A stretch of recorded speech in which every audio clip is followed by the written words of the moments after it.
Hello and welcome to The Raven.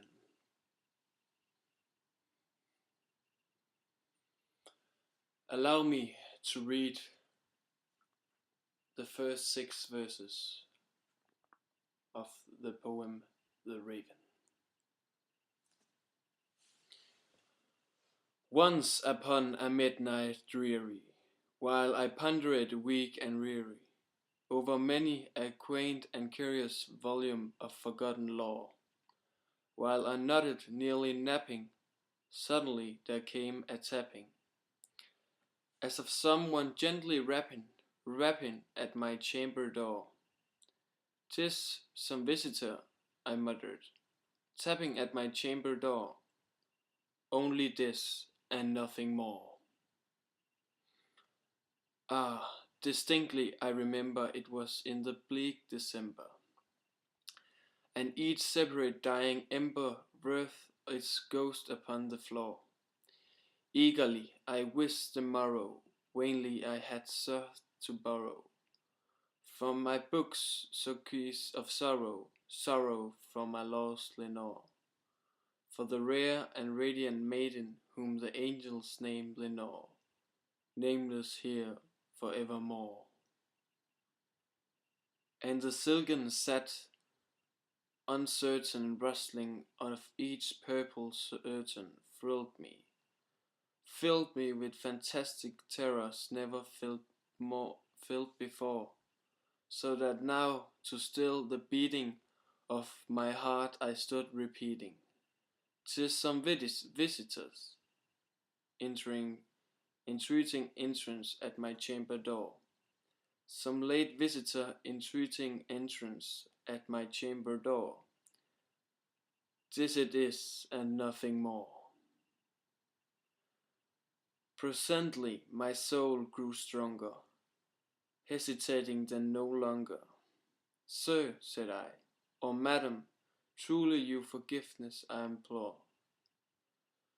But the fact is I was snapping, and so gently you came rapping, and so faintly you came tapping at my chamber door, that I scarce was sure I heard you. Here open it wide the door. Darkness there and nothing more." Deep into that darkness peering, long I stood there wondering, fearing, doubting, dreaming dreams no mortal ever dared to dream before. But the silence was unbroken, and the stillness gave no token, and the only word there spoken was the whispering word Lenore. Then I whispered, and an echo murmured back the word Lenore. Merely this and nothing more. Back into the chamber turning, all my soul within my burning. Soon again I heard a tapping, somewhat louder than before. "Surely," said I, "surely that is something at my window lattice. Let me see then, what there the thread is, this mystery explore. Let my heart be still a moment, and this mystery explore. 'Tis the wind and nothing more." Okay, now you are going to hear about sorrow, sad emotions, deep feelings, and loss. Let me introduce you to this poem and this video, of course. And in this video I will talk about some of the most important and significant subjects I have found in the poem, The Raven, and it was written by Edgar Allan Poe and first published in 1845. Let me introduce you to the atmosphere now. Okay, the setting is on a dark December night, and we are in a secluded residence. there's just darkness outside. It's really dark. It is really dark, and we first hear about the darkness outside in verse 4, line 5 to 6, where he opened the door and there is nothing more than darkness. And in the next verse, he is verse 5, line 1 to 3, where just darkness and silence, and he is just fearing for this darkness, and the unknown ends with it is leaving the reader with a unanswered question of is there someone is there something out there? There's something. I found some of Stephen King's 3 characteristics of a horror. Line 2, filled me with fantastic terrors never felt before. You really got this terror in here, and yeah, and it's also kind of a contrast, because a fantastic terror, it's two different things. A contrast there also, and then there is the terror when he opens the door, like I said before in verse 4, line 6, and there is nothing there. So this is kind of a perfect description of it, because you are like terrorized because you don't know if there is something, but when you open the door, there's just the unknown, the dark. Yeah. Another contrast I have here. Line 5. Sorry. Bird or beast upon the sculptured bust above his chamber door. So this is also because, is this an innocent birth or is it a beast? Because yeah, you know, a bird isn't something cruel and evil. It's beast is just something you don't want to have in your chamber room, you could say.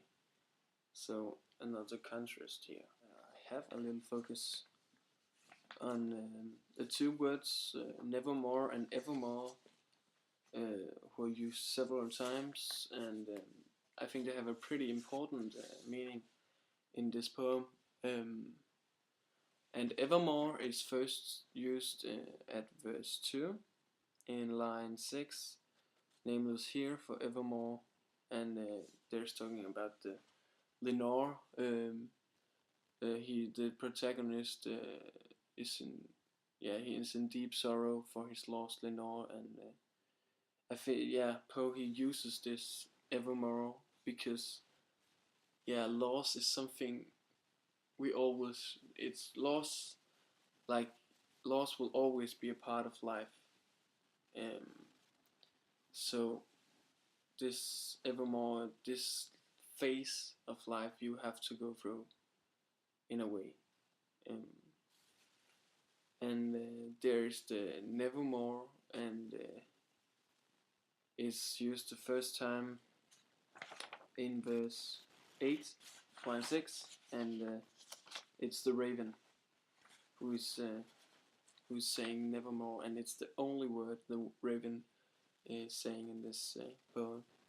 And then this word is nevermore, like there will be no more of Lenore, or so it's just the only answer to all of his questions is nevermore, because in life we can never hold on to something forever, because someday we will pack our bags and go to heaven or wherever we are going when we die, and or maybe we will lose something, lose someone before.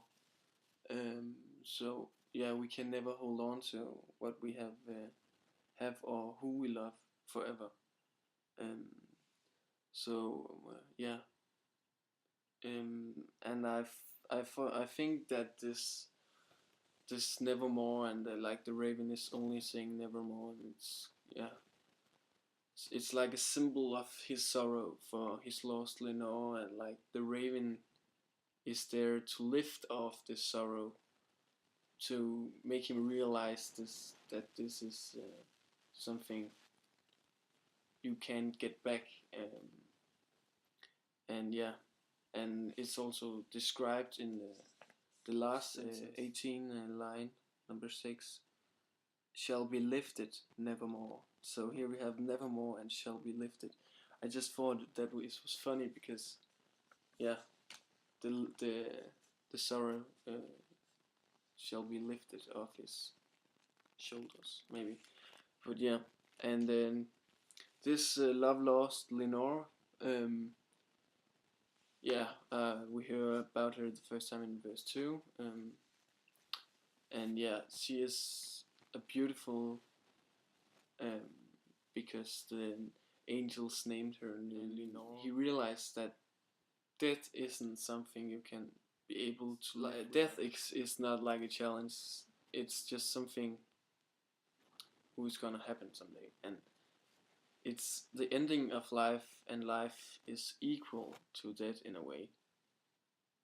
But still, it's, yeah, life is the opposite of death in so many ways. The opposites condition to each other, but it's equal to each other in the equation of life, death and life. Now I have some supernatural elements. Just yeah, another gothic,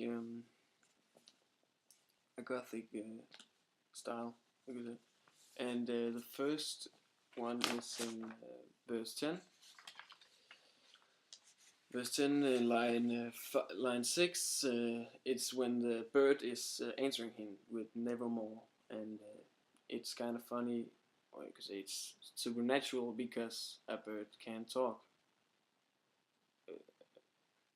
Maybe a raven can talk. So yeah, it's supernatural.